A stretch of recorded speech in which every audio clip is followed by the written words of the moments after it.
안녕하세요. 뭐야? 목사님 안녕하세요. 안녕하세요. 네, 감사합니다. 조금 네 기다리도록 하겠습니다.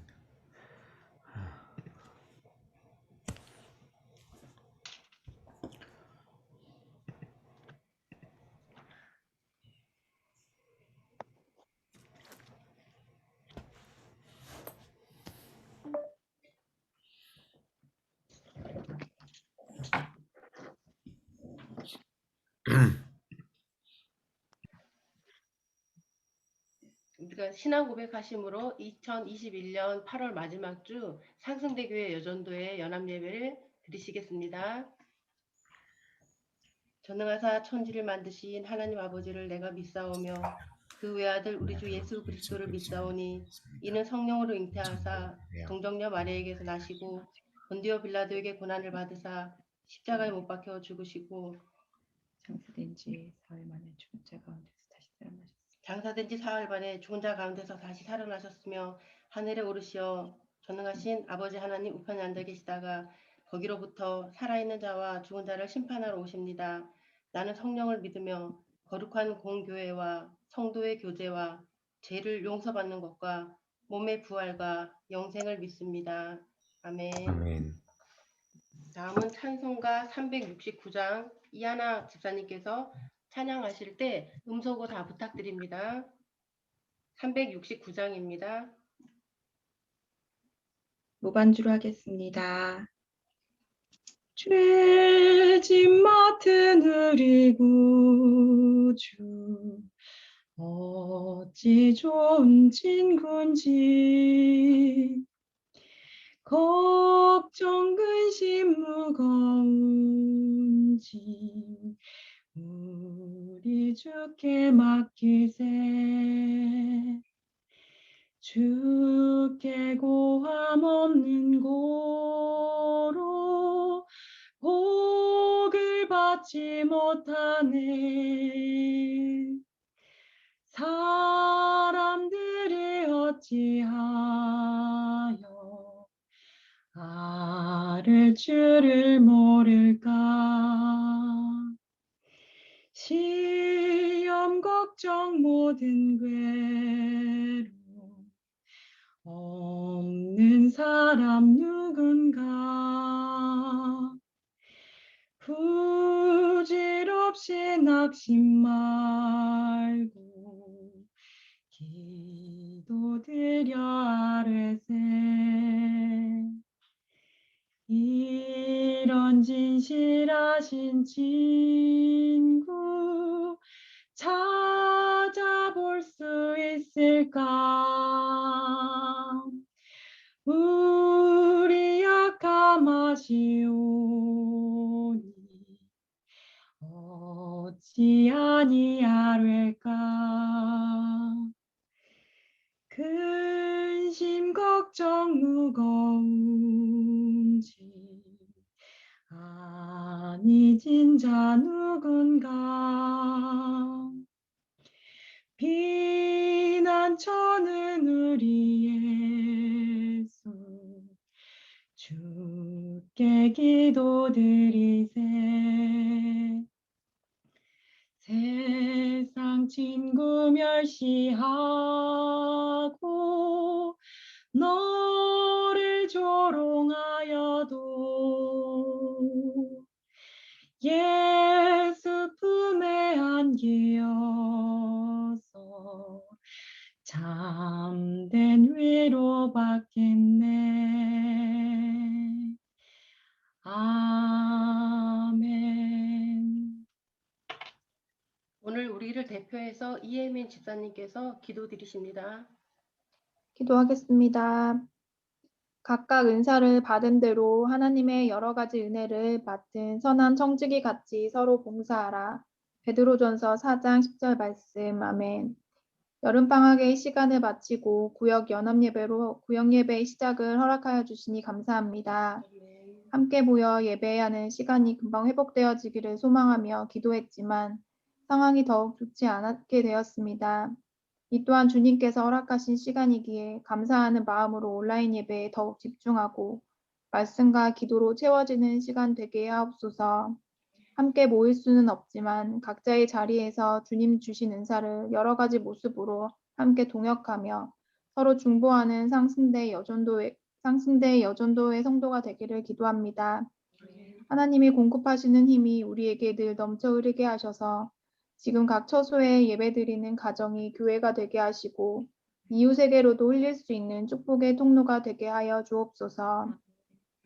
이 시기에 더욱 교회와 목사님과 성도들 서로를 위해 중보하게 하시고 믿음의 중심이 흔들리지 않게 단단한 반석 위에 우리의 믿음을 세워 주시옵소서. 상승대 교회를 섬기는 모든 부대의 안전과 건강을 지켜주시며 군사역의 사명을 품고 기도하는 중보자들의 기도를 들으사 이 시대 젊은 용사들이 예수님의 꿈을 품고 이 땅 가운데 누비는 강한 주님의 용사로 쓰임받기를 더욱 함께 기도하게 하옵소서. 이 시간 말씀 전하시는 홍발 목사님을 위해 기도합니다. 늘 목의 건강과 말씀의 열정으로 인하여 몸이 상하지 않게 지켜주시며 오늘 말씀이 우리의 삶의 힘이 되고 살아 움직이는 말씀이 되어 늘 마음판에 차곡이 새겨지게 하옵소서. 예배 시작부터 끝까지 온전히 주님께 집중하며 나아가는 시간 되게 하시고 우리의 예배를 홀로 영광받아 주시옵소서. 우리 안에 살아 역사하시며 늘 기도에 응답해 주시는 예수 그리스도의 이름으로 기도합니다. 아멘. 아멘. 기도 감사합니다. 오늘 하나님 말씀은 예레미야 33장 3절입니다. 예레미야 33장 3절입니다. 구약 성경 1105페이지입니다. 제가 봉독하겠습니다. 너는 내게 부르짖으라. 내가 내게 응답하겠고 내가 알지 못하는 크고 은밀한 일을 내게 보이리라. 아멘. 우리 담임 목사님께서 말씀 전하실 때 우리 마음에 담비로 심어지기를 간절히 기도합니다. 네, 감사합니다. 오늘 말씀 누구든지 너무나 잘 알고 있는 말씀이죠. 그런데 우리가 다시 한번 생각해 보아야 될 지점이 있어서 이 말씀을 같이 한번 뽑아봤습니다. 부르짖으라라고 이렇게 말씀 제목을 적어봤어요. 근데 여러분 부르짖는 게 뭐라고 생각하시는지요? 오늘 주님께서는 너는 내게 부르짖으라 말씀하셨는데 그 주님께서 우리에게 그 부르짖는 것을 어떻게 해야 부르짖는 것인지 한번 고민을 해보셨는지요?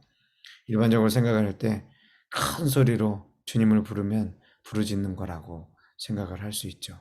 아니면 간절한 심령과 마음을 가지고 하나님을 의지하며 찾으면 부르짖는 거라고 생각할 수 있죠. 애끓는 심정으로 하나님 앞에 간절히 기도하면 그게 부르짖는 거라고 볼 수 있습니다. 맞습니다. 맞는데요. 오늘 저는 이제 본문 말씀에 입각해서 진짜 부르짖는 게 뭔지에 대하여서 조금 더 우리 여전도의 회원 한 분들에게 말씀을 드리고 말씀대로 주님의 능력이 임하는 시간들을 기대하면서 이 하반기 가운데 하나님이 우리에게 주실 일이 무엇인지를 한번 바라보려고 합니다. 자, 너는 내게 부르짖으라 라는 말씀, 이 말씀을요 성경 원문에 가깝게 표현을 하면 이렇게 성경은 이야기합니다.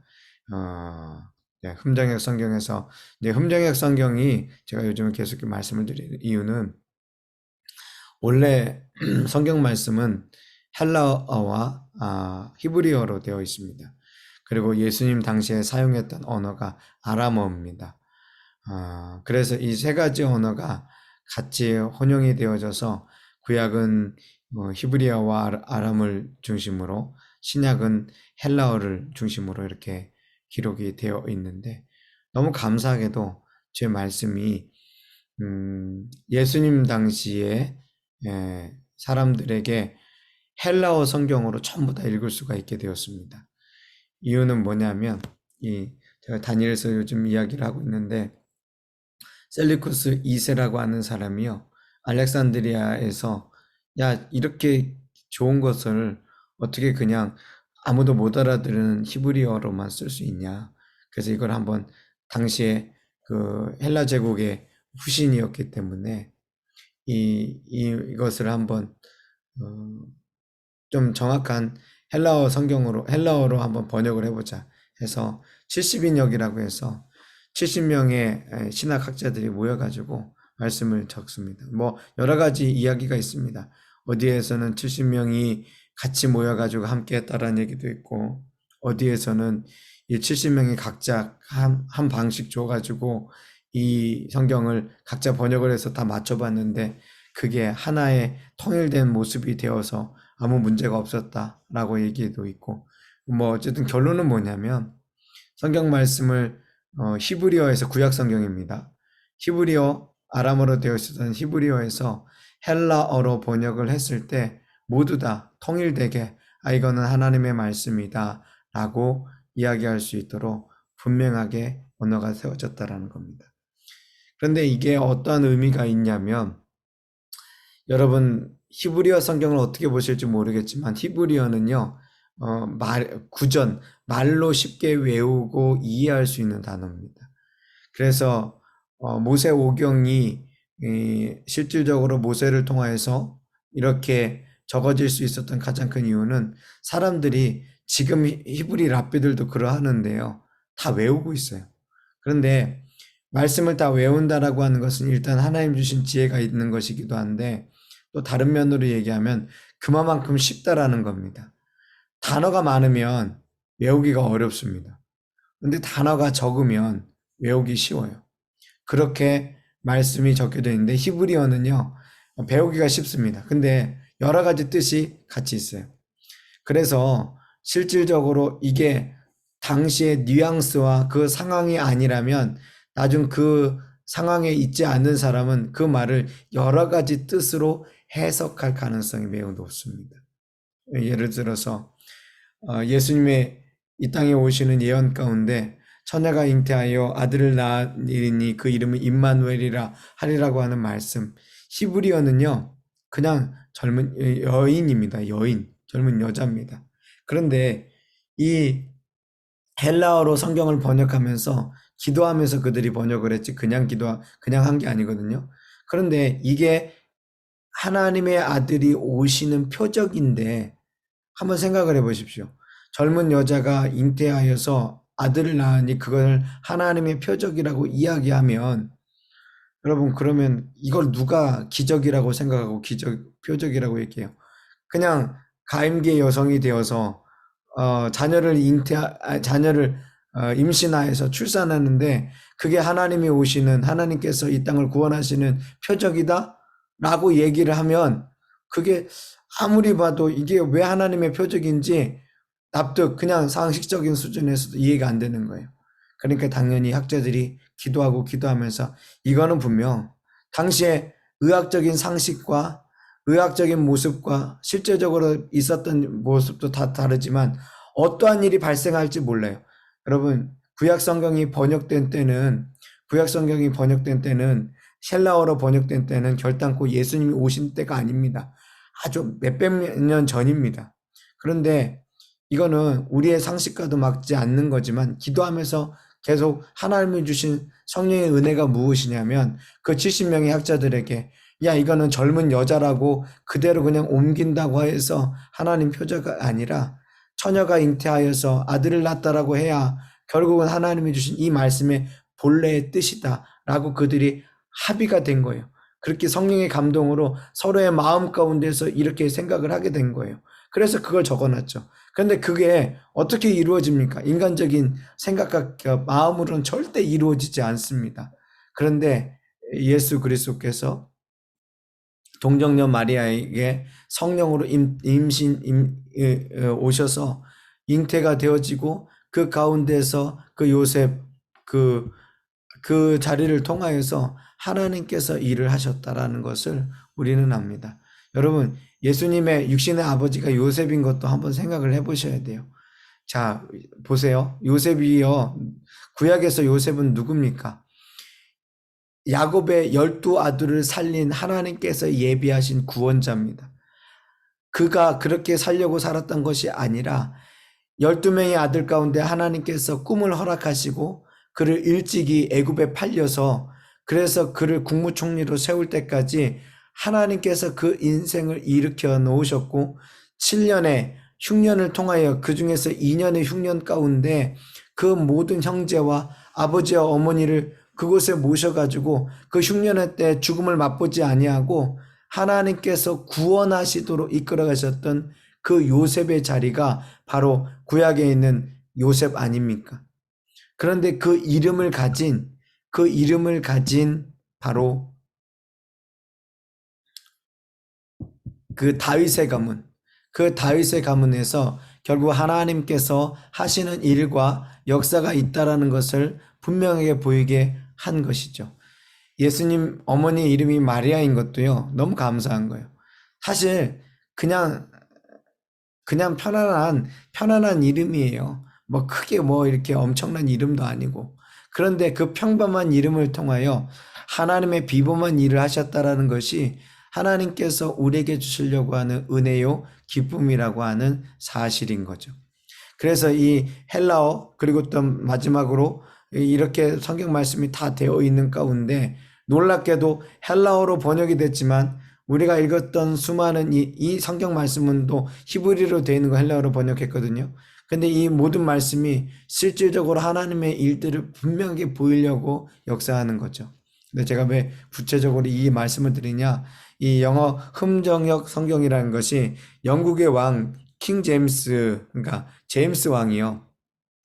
제임스 왕이 이 성경 말씀에서 본래 그 말씀 그대로 번역을 하려고 노력을 한 거예요. 그 영어로. 물론 고대 영어입니다. 그래서 KJV라고 하는데 그 킹 제임스 버전의 성경 말씀을 읽으면 옛날 말이어서 이게 진짜 영어가 맞을까 싶을 정도로 어려운 것도 없잖아 있습니다.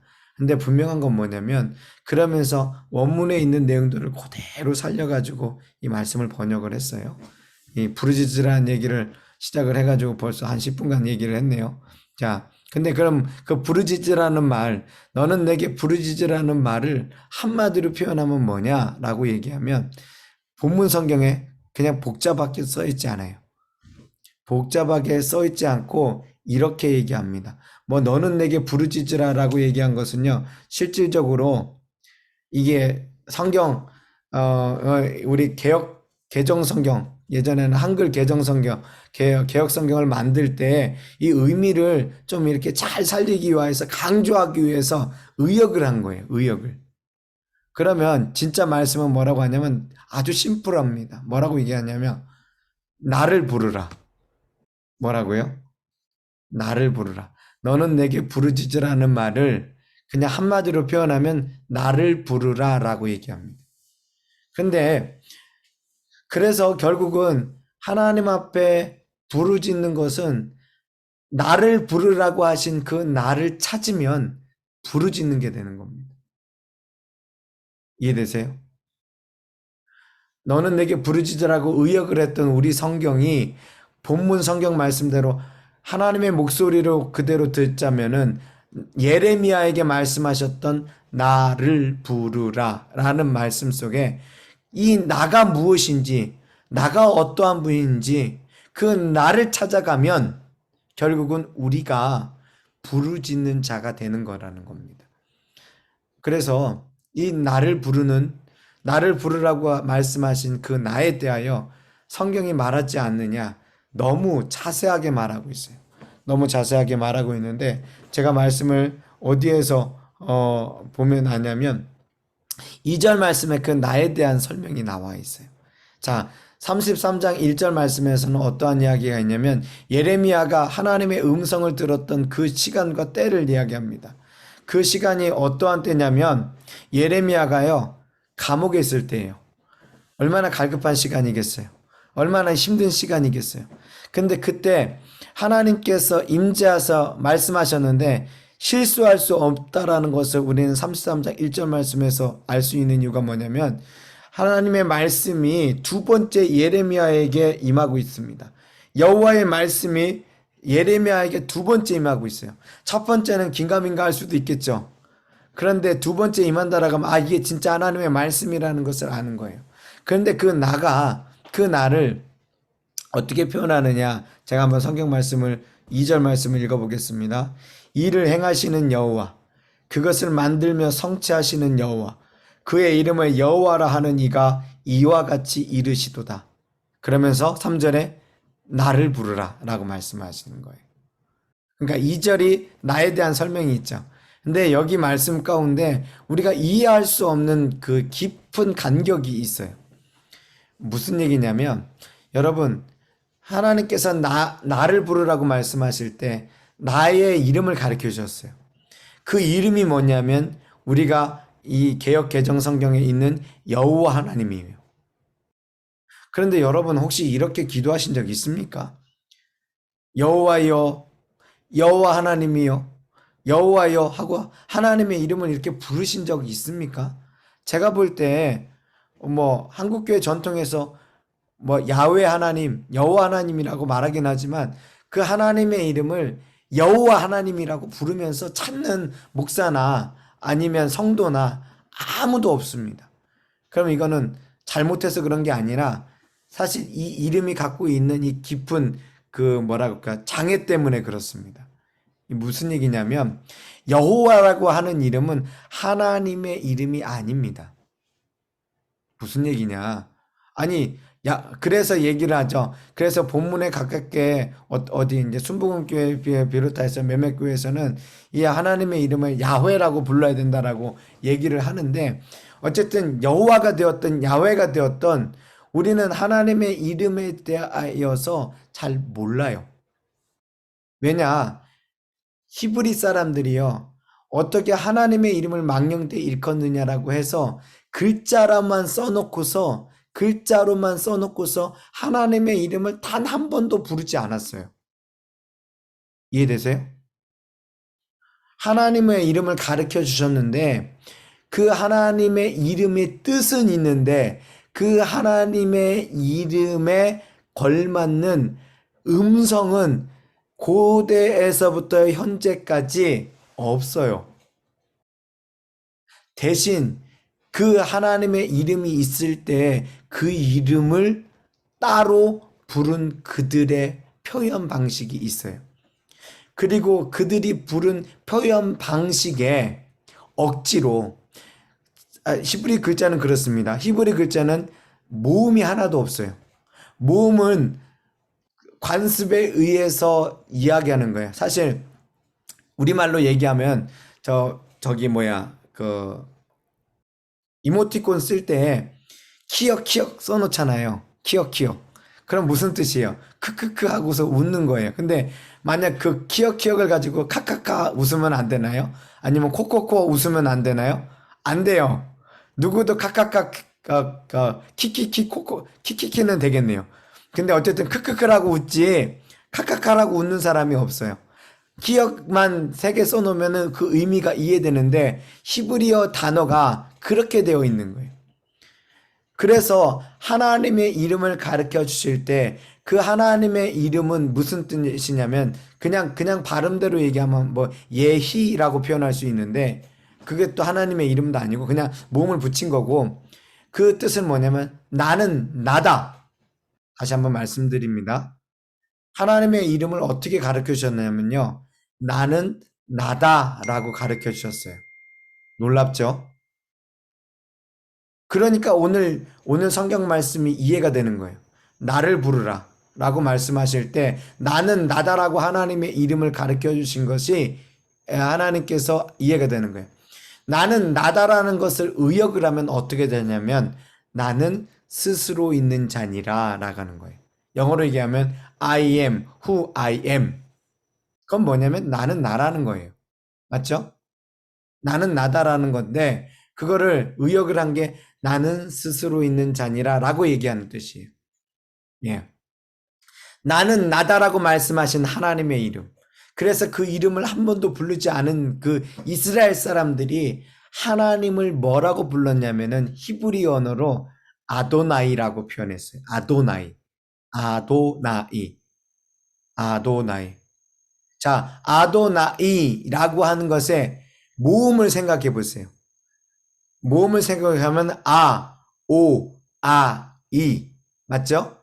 아오아이 아오아이 아오아이 아오아이 아오아이 아오아이 아오아이 아오아이 아오아이 이렇게 말하다 보면 아오아이에서 어떠한 음성이 추상이 되냐면 아오아이 아오아이 하다 보면 여호와라고 하는 발음으로써 우리가 이해하는 거예요. 이해되세요? 예, 아오아이 아오아이 아오아이 아오아이 그 자음을 빼고 모음만 가지고 아와이 하다 보면 우리가 뭐 어느 순간에 우리의 입 가운데 그냥 여호와라고 그 느낌과 심상이 표현되는 거예요. 그래서 하나님의 이름을 여호와라고 우리 성경에 번역을 해서 그냥 그대로 쓰고 있는 거예요. 근데 여호와라고 하는 이름은 절대 하나님의 이름이 아니에요. 그래서 그럼 히브리 사람처럼 사실 그들이 하나님의 이름을 불렀으니까 그들이 하나님의 이름을 그렇게 불렀고 그들에게 먼저 주셨으니까 히브리 사람처럼 이 하나님의 이름을 부르려면 어떻게 하면 되냐면 그들이 글자만 써놓고 다른 글자로 쓴 것처럼 우리도 아도나이 하면 돼요. 아도나이. 그런데 여기에 문제가 있죠. 제가 이렇게 길게 설명을 했으니까 조금 이해가 되셨죠? 다음 주에 아도나이 그러면 다 잊어버리세요. 왜냐하면 우리가 안 쓰는 말이기 때문에 히브리 사람들은 아도나이를 매일 쓰지만 우리는 아도나이란 말을 쓸 일이 없기 때문에 목사가 한번 얘기하면 잠깐 알았다가 나중에 다 잊어버리기 때문에 아도나이라는 말을 쓰면 이상해져요. 갑자기. 그러면 그 의미만 따지면 돼요. 그 의미만 우리가 갖고 부르면 돼요. 이 사람들이 그렇게 했던 것처럼. 그럼 그 의미가 뭐냐면 그게 여러분 열심히 기도할 때 부르짖는 하나님의 이름입니다. 그게 뭐냐? 아도나이라고 하는 뜻의 의미는요. 주인, 나의 주인이라는 겁니다. 나의 주인. 그래서 우리가 하나님 앞에 뭐라고 기도하는 거냐면 주여 하고 부르짖는 거예요. 그래서 너는 나를 부르라고 할 때 나를 부르라고 할 때 우리가 이거를 그냥 한마디로 그러니까 그 단어가 중요한 게 아니라 그대로 하나님 앞에 나아가야 되는데 그 하나님 앞에 나아갈 때 내가 하는 것이 뭐냐? 주여 하고 부르는 겁니다. 그런데 사실은 소리 안 질러도 돼요. 아유 뭐 소리 지르면 목사님 지금 목도 안 돌아오고 계속해서 쉬어 있는데 아이고 저는 그렇게 못 지릅니다. 그래도 돼요. 그런데 솔직히 말씀을 드리면 내 중심을 향하여서 나의 주인이라고 얘기할 수 있는 방법이요. 더 나은 방법이 있으면 좋겠는데 별로 없어요. 왜냐하면 사단이 막아요. 사단이 우리의 기도가 하나님을 이름을 못 부르도록 우리를 막습니다. 내 생각에 나의 연민에 잠기도록 나를 막아요. 그래서 그 연민이 없어지고 내 생각이 없어지고 사단이 이렇게 막고 있다가 진짜 주인을 부르는 그 음성에 깜짝 놀라서 그 사단은 움찔하면서 뒤로 물러나고 나는 하나님 앞에 나를 부르라고 하신 그 하나님 앞에 온전히 나아가는 중심과 열정과 나의 온전한 온 힘을 다하기 위하여서 주님 앞에 큰 소리로 부르짖는 겁니다. 그런데 어떻게 그 주님을 뭐라고 표현하느냐? 제가 2절 말씀을 우리가 읽은 성경 말씀을 혼자역 성경으로 읽어보면 이렇게 나옵니다. 그곳의 조성자인 주, 그것을 형성하여 견고히 세우시는 주가 이같이 말하노라. 그 다음 말이 중요해요. 주가 그의 이름이라. 3절 그래서 나를 부르라. 다시 한번 말씀드릴게요. 그곳의 조성자인 주, 그것을 형성하여 견고히 세우시는 주가 이같이 말하노라. 주가 그의 이름이니라. 나를 부르라. 이게 무슨 얘기입니까? 오늘 성경 우리가 읽은 말씀 속에서는 일을 행하시는 여호와라고 얘기하잖아요. 그런데 이것도 의역을 한 것이고요. 일을 행하시는 여호와라고 하는 것은 우리가 염두에 두고 우리가 살아가는 거처와 상황과 모습이 있어요. 그래서 일을 행하신다라는 표현보다 본문에 있는 대로 그곳의 종성자인 주, 여러분, 이 땅에 있는 모든 일들이 하나님의 시간표에 맞게끔 지금도 이루어져 가는 겁니다. 코로나가 어느 날 갑자기 세워진 것이 아니라 하나님의 시간표에서 어디 상상조차 했습니까? 예전에 사람들이 말하기는 했었어요.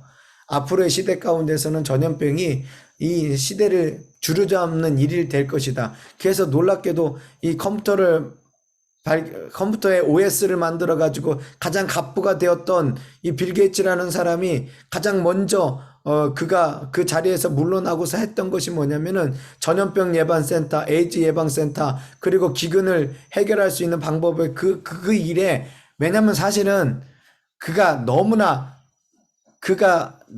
아주 선하고 아름다운 사람이어서가 아니고, 여러분 잘 아셔야 될 게 뭐냐면은 우리는 그런 재주가 별로 없는데 돈 버는 사람들은요 거기에 특화가 되어 있어요. 그러니까 우리는 일반적인 것들을 벌 수는 있지만 큰 돈을 벌 수 없거든요. 정주영 회장, 이병철 회장과 같은 사람이 아무나 되는 게 아니고 실질적으로 그 세상 말로 얘기하자면은 타고나야 되는 거고요. 우리말로 얘기하면 하나님께서 허락하시는 그 어떤 기지와 지혜와 그 어떤 그냥 뭔가 맥이 뚫리는 뭐가 있어야 되는데, 이 컴퓨터로 OS로 돈을 벌었던, 윈도우를 만들어서 돈을 벌었던, 결국 이 사람이 이것을 통해서 앞으로의 세대가 이루어진다고 했는데 사람들 다 비웃었죠. 그런데 실질적으로 지금의 자금에 다 세계 모든 돈이 몰려가는 곳은 거기거든요. 그것을 만들었던, 투자했던 회사, 바깥으로는 표현되지 않습니다. 그런데 이 모든 것이 하나님께서 허락하신 것인데 그것을 조성자인 그 주님, 그 주인이라는 거죠. 그리고 그것을 형성하여 견고히 세우시는 주, 그 형성하여 견고하게 그 일들을 만들어 가신, 우리 성경 말씀에는 개정은 그것을 만들며 성취하시는 하나님, 그의 이름을 주라고 표현하는데 그분을 찾으면 어떠한 일이 발생하느냐. 지금 예레미야는 감옥에 갇혀져 있습니다. 아무것도 할 수 없어요. 그가 할 수 있는 거는 하나님께 기도하는 것 하나, 그리고 또 하나를 들자면 이스라엘 백성이 매번 성경 말씀에 나오는 것처럼 기도하며 금식하는 거 하나, 그리고 그의 삶 속에서 하나님의 말씀을 기억하고 있잖아요. 외우고 있잖아요. 히브리어로 외우고 있잖아요. 그 하나님의 말씀을 암송할 수 있는 거 하나. 그러니까 뭐 해봐야 딱 정해져 있네요. 밥 먹고 감옥에 갇혀 있는 거, 자고 열심히 그 자리에서 교화되는 가운데서 그가 할 수 있는 일은 단 하나, 기도하고 금식하고 말씀 암송하는 거.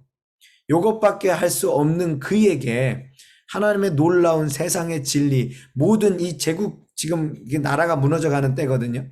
그 모든 것들을 이끄시는 하나님 앞에서, 그 하나님 앞에서 하나님의 인생의 비결을 허락하시는데 나를 부르라, 나를 부르라. 그러면 그 나가 어떠한 일을 하시는지 3절 하반절 말씀에 이렇게 나와 있어요. 내가 내게 응답하겠다. 여러분, 여기에서 모든 일이 풀리는 거예요. 여러분, 전화를 걸면 받는 대상이 있어요. 근데 어느 날은 내 친구한테 전화를 걸었다고 하죠. 친구가 안 받아요. 그러면 아무리 걸어도요, 나는 그 친구하고 대화도 한 것 아니고요. 내가 전화를 10번 하든 30번 하든 50번 하든 100번을 하든 친구가 받지 않았으면 그거는 통화가 된 게 아니고 마음을 나눈 게 아니고 일이 된 거 아니에요. 맞죠? 그런데 친구가 단 10초를 받더라도 전화를 받아가지고 나하고 통화를 하면 어떠한 일이 되고 마음이 소통이 되는 거잖아요. 자, 오늘 성경 말씀 속에 나를 부르라, 그리하면 내가 내게 응답하겠다라고 합니다. 나를 부르라, 주인을 부르라, 주를 부르라, 그리하면 내가 하나님께서 부르짖는 자에게, 나를 부르는 자에게 응답하겠다라고 표현합니다. 자, 당연히 아는 말을 왜 계속 말하냐면요, 우리가 기도하는데 응답받지 못할 기도를 하면서 하나님의 응답이 왜 없지라고 말하는 경우들이 꽤 많아요. 정말 많습니다. 이유는 하나님이 듣지 않아서가 아닙니다. 우리의 기도가 하늘 문을 열고 하늘 문이 열리며 하나님께 올라갈 기도가 되어야 되는데 하늘 문이 열리지 않고 나는 부재중 전화를 계속해서 하고 있는 거예요. 부재중 전화를 10번 하고 20번 하고 30번 하고 100번 하면 뭐예요? 응답 안 받았다니까요. 하나님께서 안 받으셨다니까요. 하나님이 받지 않는 이유는 이 닫혀져 있는 하늘 공중의 권세 잡은 자 사단이 우리의 기도를 꽉 붙잡고서 절대로 하나님께 올라가면 안 돼 라고서 딱 막고 있는데 나는 그것도 모르고 내가 신호 올렸잖아. 신호 올렸으니까 하나님 아시겠지 이러고 있어요. 그러면 우리 기도는 어떤 기도와 똑같습니까? 예수님께서 하신 말씀처럼 중언부언하는 기도. 말을 많이 하여야 하나님께서 들으실 것이다 라고 착각하는 기도가 우리의 기도가 되는 거예요. 하늘문은 열리지 않았는데 마치 하늘문이 열린 것처럼 우리가 착각하며 살아가는 거예요. 자, 말씀 한 구절 찾아보도록 할게요. 누가복음 3장 한번 찾아보겠습니다. 누가복음 3장.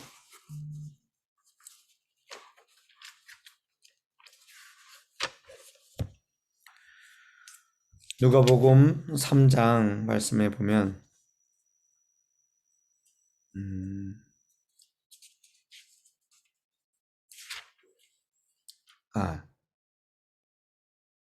잠깐만요. 제가 지금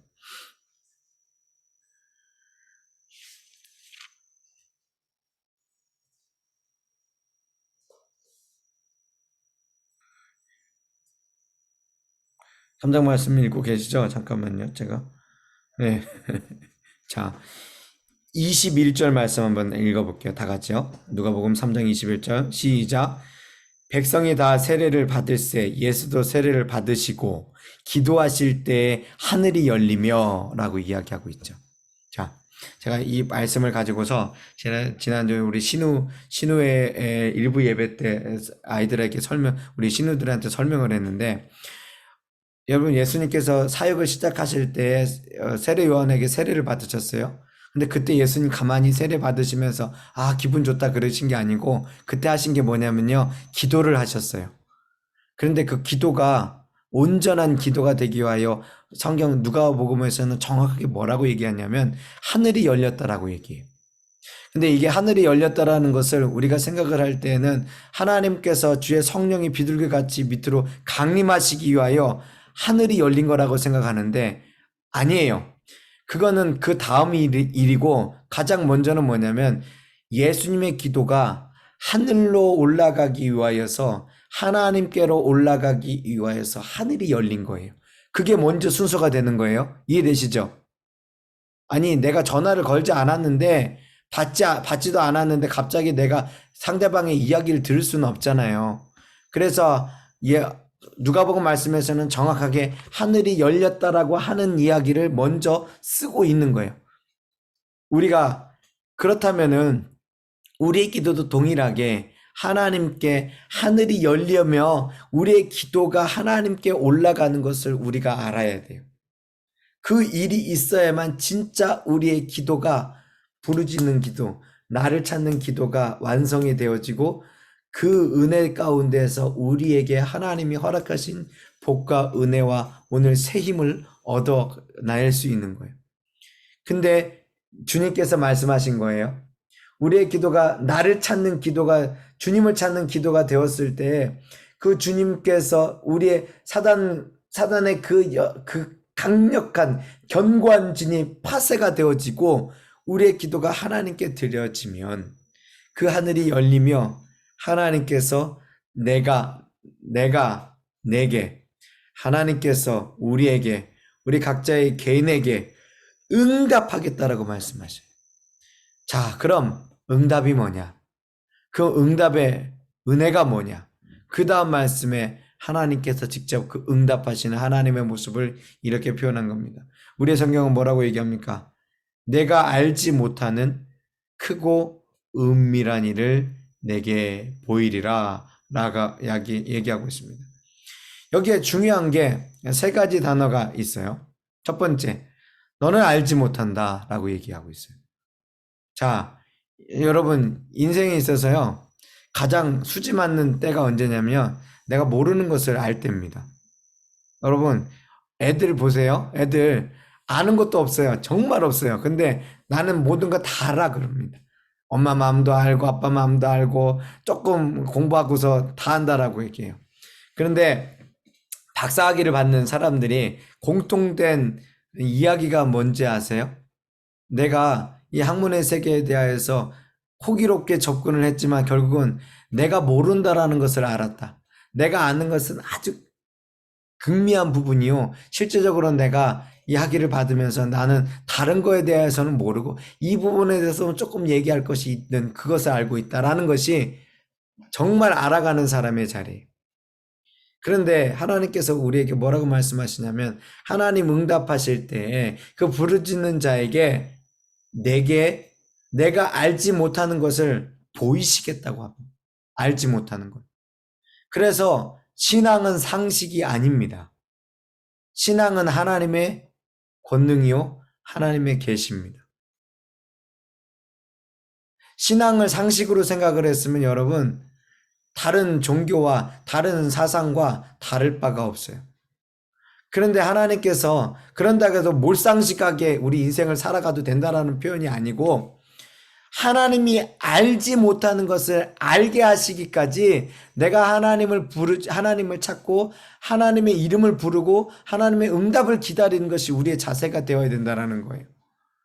제가 목사가 되었다고 해서 얼마나 많은 걸 알겠어요? 모릅니다. 하나님이 말씀하시는 것만 아는 것뿐입니다. 알지 못하는 것을 알아가는 신앙이 우리의 자리라는 겁니다. 그리고 뭐라고 얘기하냐? 크고 은밀한 일이 있다라고 얘기합니다. 자, 근데 여기 우리가 이제 성경에 또 크고 은밀한 일이라고 했으니까 우리가 방점이 뭐냐면 우리가 비밀 좋아하잖아요, 비밀. 그래서 하나님께서 이렇게 하나님의 비밀을 푸셔서 알려주시나 보다라고 이렇게 생각이 돼요. 그런데 원래 그 흠정한 성경에는 뭐라고 표현했냐면 이렇게 표현하고 있어요. 내가 알지 못하는 크고 은밀한 일이라고 표현한 것이 아니라 내가 알지 못하는 크고 능력 있는 일들이라고 표현합니다. 은밀한 일을 능력 있는 일들이라고 표현합니다.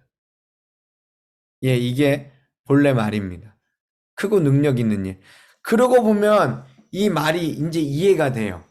왜냐하면 크고 은밀한 일이라고 표현하면은 큰 일이 있고 또 뭔가 비밀로 감추어진 일인데 신비로운 일을 우리에게 보여주는 것처럼 표현되는데 크고 능력 있는 일이라고 표현하면 한 가지 의미잖아요.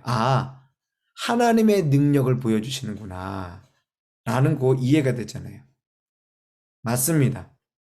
우리가 나를 부르라고 말씀하신 그 하나님 앞에 나와서 그 하나님의 이름을 부르고 하나님께서 응답하시면 우리가 알지 못하는 크고 능력 있는 일을 우리에게 행하십니다. 그럼 그 능력 있는 일이 어떻게 임하여질까요? 가장 큰 능력은 내가 예수 그리스도를 영접하는 일입니다. 맞죠? 그런데 그 예수 그리스도를 영접하고 난 다음에 우리의 삶의 자리들이 바뀌어가는 거예요. 혹시 이런 분 없으세요? 내가 예전에 예수를 믿어서 즐겁고 혹은 습관적으로 교회 생활을 하면서 신앙생활을 하면서 즐거웠는데 요즘 코로나 시대에 교회에서 예배도 못 드리고 맨날 이게 아이들 뒷바라지 하지 이게 어디 한번 여름휴가 한번 제대로 못 갔다 왔지. 그래서 인생에 재미가 없네. 혹시 이런 분 없으세요? 예, 여러분 아이들 여름방학 때 어쨌든 간에 엄마가 고달프긴 했지만 그래도 뭔가 즐거움이 있었긴 했는데 이번 여름은 도대체 7월 10일부터 방역 4단계 하면서 도대체 아무것도 한 것도 없이 그냥 시간만 7월달 8월달 다 가가지고 주름만 늘고 뱃살만 늘고 힘들지 않으세요? 그냥 인간적으로만 표현하는 거 아니라 혹시 이런 마음 없으세요? 나는 왜 예수를 믿는데 행복하지 않지? 왜 난 예수를 믿는데 기쁨이 내 마음속에서 어느 순간에 사라졌지? 나는 왜 예수 그리스도를 의지하고 따라간다라고 하는데 내 삶 속에서는 뭔가 이루어지지 않고 힘들기만 한 것 같지? 혹시 이런 마음 없으세요? 제가 같이 기도하면서 마음속에 드는 생각, 우리 오늘 상승대 교와 한 분 한 분 가정 가운데 기쁨이 회복되고 행복이 온전하게 세워지고 하나님의 말씀이 자꾸 넘쳐야 되는데 자꾸만 드는 생각 중에 하나는 그런 것은 다 사라지고 그냥 무늬만 남은 신앙, 껍데기만 남은 신앙으로 있는데 그냥 어찌어찌 내가 딴 데 가서 잘못하면 벌 받을까 봐 그리고 그냥 사람들하고 조금씩 모이고 있는 것이 좋아서 그냥 이 자리에 그냥 어찌저찌 남아있는 것은 아닌가? 혹시 그런 마음들과 생각이 있으셨다면 오늘 하나님이 우리가 알지 못하는 크고 능력 있는 일을 행하시는 것은 우리에게 기쁨을 회복하게 하시고 우리에게 예수 믿는 행복을 알게 하시고 우리의 삶 속에서 지금 아무것도 풀리지 않고 우겨쌈을 당한 것처럼 보이지만 그 가운데서 하나님의 일들을 행하시고 채워가시는 것을 아는 역사입니다. 저도 사춘기 시절에 아이들을 키우다 보니까 뭐 별일 다 있어요. 애들이 이렇게 저렇게 뭐라 그럴까요? 참 이쁘기도 하고 참 얄밉기도 하고 참 이것저것 제대로 좀 지 일들 제가 알아서 했으면 좋겠는데 못하잖아요. 그런데 요즘에 기대하고 바라는 것은 무엇이냐면 하나님 이 자녀들을 저희 가정에 주셨던 것은 하나님의 기업이요 하나님이 허락하신 일이니 하나님 크고 능력 있는 일을 이 아이들에게 행해 주십시오. 그래서 엄마 아빠로서 떳떳하고 목회하는 목사로서도 하나님께서 연약한 가정을 이렇게 붙드십니다 라고 주님 앞에서 고백하고 우리 성도 앞에서 고백할 수 있게 하옵소서. 그냥 하나님 앞에 기도하고 바라는 거예요.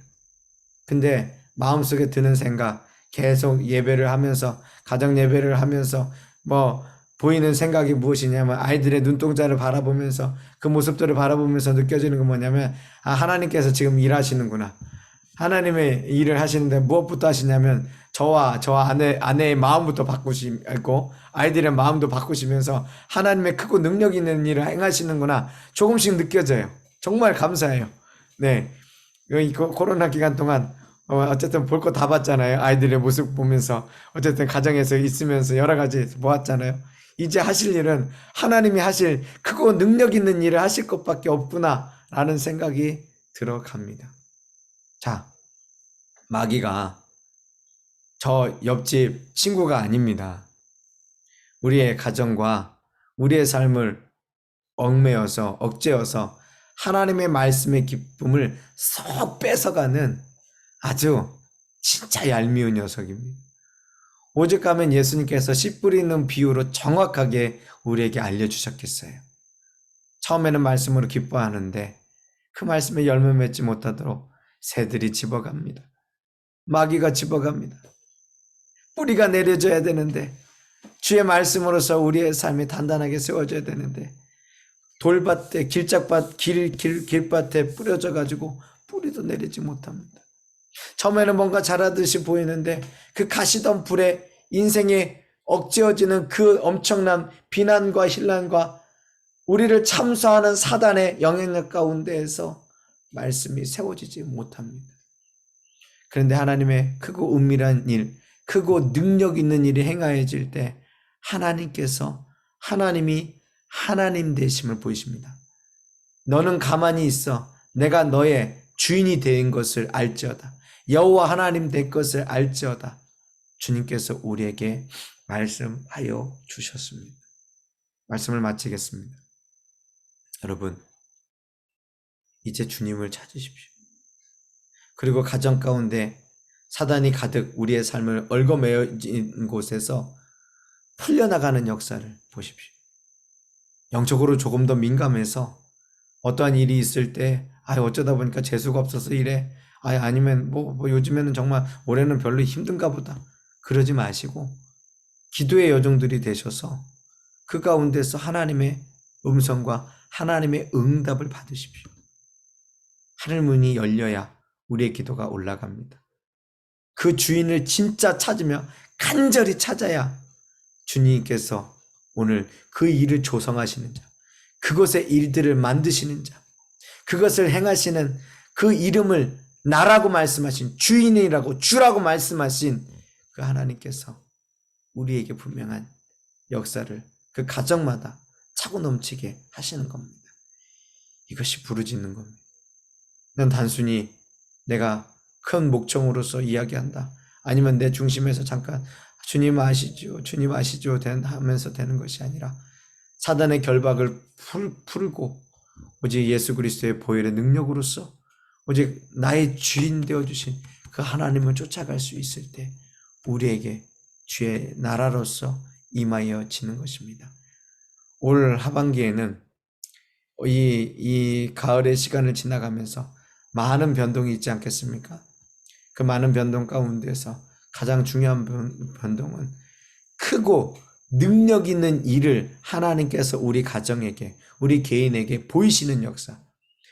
그 일이 보여지기 위하여, 내가 알지 못하는 일들이 채워지기 위하여 하나님 앞에 나를 부르라 말씀하신 그 하나님 앞에 간절히 중심을 다하여 찾으시는 역사들이 각 가정마다 차고 넘치시기를 주의 이름으로 축원합니다. 기도하시겠습니다.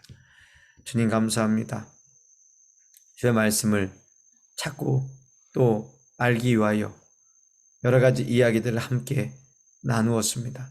하나님, 이 모든 것들이 기억나지 않는다고 할지라도 딱 한 가지, 나를 부르라 주님께서 말씀하실 때 그 주님을, 그 주를 부르라 말씀하실 때 그 주 이름을 간절히 믿고 의지하며 찾게 하셔서 마귀의 모든 속임수와 계략은 무너지고 하늘 문이 열려 우리의 기도가 하나님께 들려지며 이제 하나님께서 우리에게 주의 크고 능력 있는 일을 보이실 때 그 나라의 백성으로서 우리의 가정이 하나님 되신 것을 하나님의 능력과 권능으로 우리 가정 가운데 모든 학업의 문제, 보직의 문제, 개인의 건강의 문제, 삶의 관계의 문제, 구원의 문제, 삶의 역사하시는 하나님의 능력과 권능을 이 하반기에 주님께서 풀게 하시고 주여 응답하시는 역사들을 보게 하여 주시옵소서. 주께 감사드리오며 예수님의 이름으로 기도드립니다. 아멘. 귀한 하나님 말씀 우리 가운데 열매와 또 행함이 있는 결단의 시간이 되시기를 바랍니다. 찬송가 51장 이하나 집사님께서 찬양해 주시겠습니다. 헌금 찬송 51장입니다.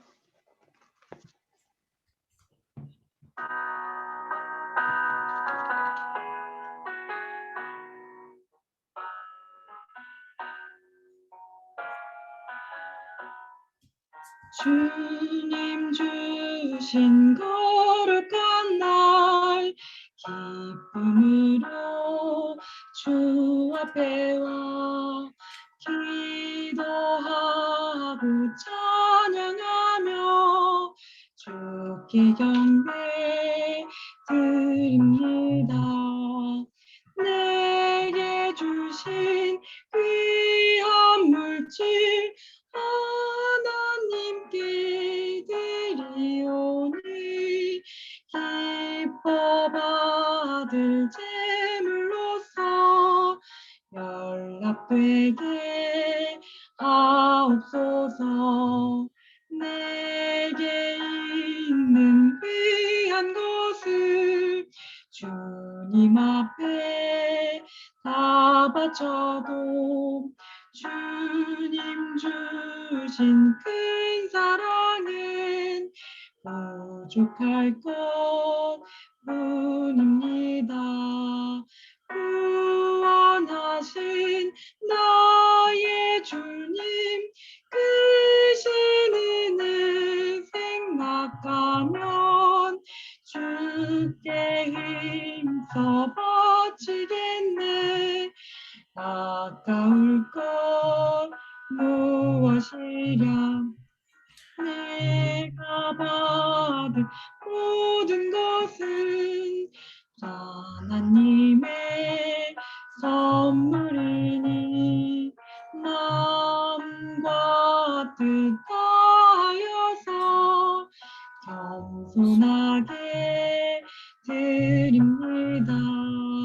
주님 기뻐 받으시니 어찌는 낮은 것보다 복에 근한 하나님께 영원토록 감사하리.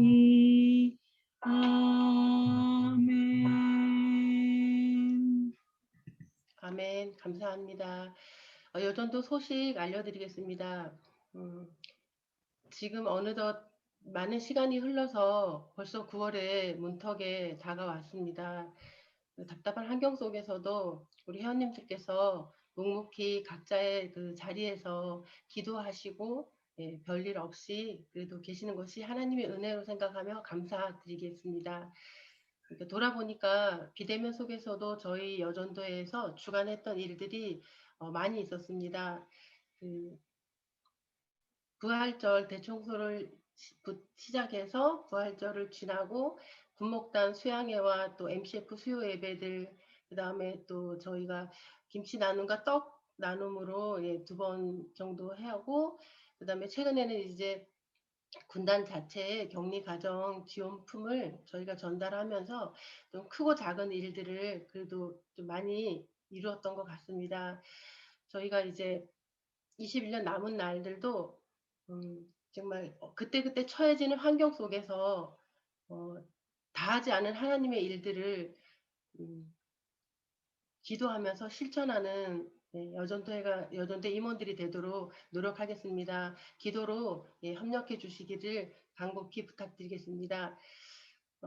다음 주는 목요일 국군 기독 부인의 예배로 드립니다. 10시 반입니다. 국군 기독 부인의 예배는 항상 10시 반이고요. 저희 연합구역 예배는 11시입니다. 그러니까 그 시간들을 잊지 마시고 꼭 시간을 빼주셔서 그 예배에 참석하실 수 있도록 부탁드리고요. 그 다음에 이번 8월 말까지 생일이셨던 우리 회원님들 저희가 이제 파악을 했습니다. 그래서 우리 구역장님들께 이제 알려드리고 저희가 지급하는 상품권을 구역장님들에게 전달하도록 하겠습니다. 혹시 이제 못 받으시거나 착오가 있으신 분은 구역장님들께 말씀드려 주시면 되겠습니다.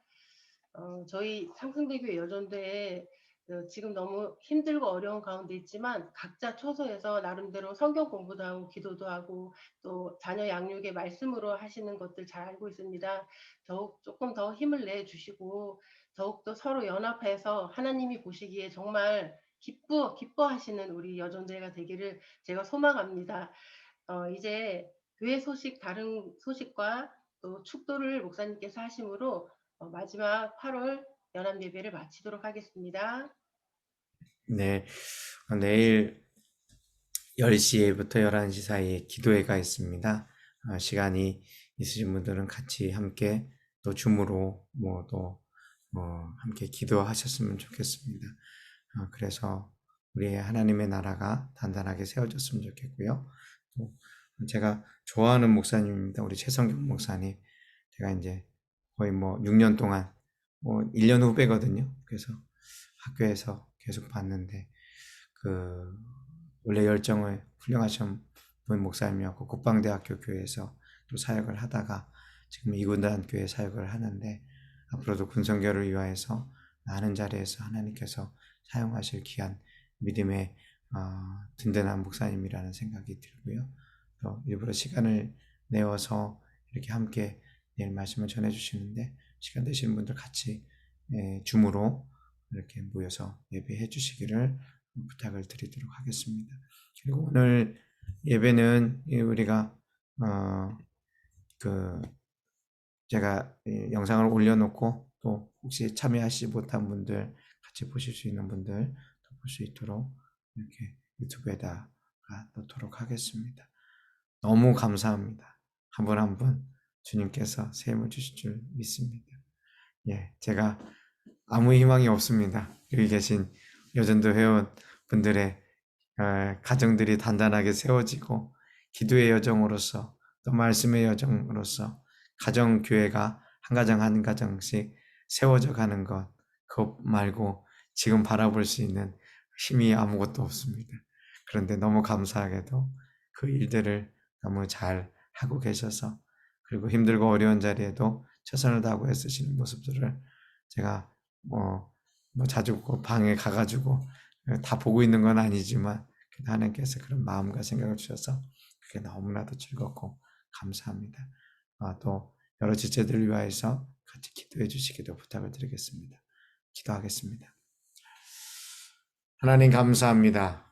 주의 능력과 은혜로 아버지 하나님의 마음을 다하여 기도하게 하셨사오니, 또한 주님 앞에 예배 드리게 하셨사오니 우리의 찬양을 받으시며 우리의 기도 가운데 하나님의 능력과 은혜를 베풀어 주셨으며 하늘의 상급과 은혜로서 오늘 중심을 붙들고 나아가야 될 말씀을 주셨사오니 그 말씀대로 채워지게 하여 주시옵소서.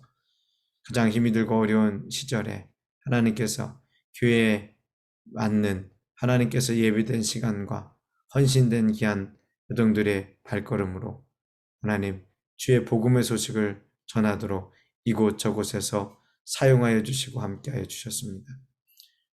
함께 예배할 수 없었지만 함께 마음을 모을 수 있었고, 함께 기뻐할 수 있었고, 함께 연약하고 부족한 지체를 세우며 주의 일들을 위하여서 합심하여 마음을 모을 수 있었습니다.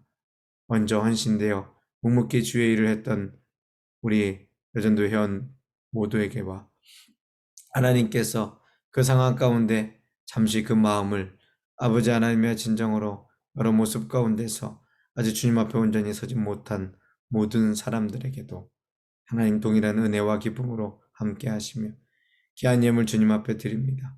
주님께서 귀한 일들을 감당할 수 있도록 저에게 주신 자리이오니 그 헌신된 마음으로 하나님을 기쁘게 하며 우리의 삶 가운데 낮고 연약한 자리마다 샘을 주어 주시며 아버지께서 허락하시는 믿음의 시간들을 주장하시고 인도하여 주시옵소서.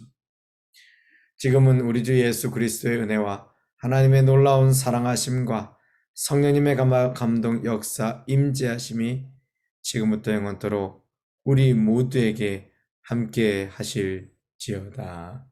아멘. 네, 감사합니다. 감사합니다. 네, 감사합니다. 수고하셨습니다. 주 안에서 복된 날 되십시오. 네. 수고하셨습니다. 네.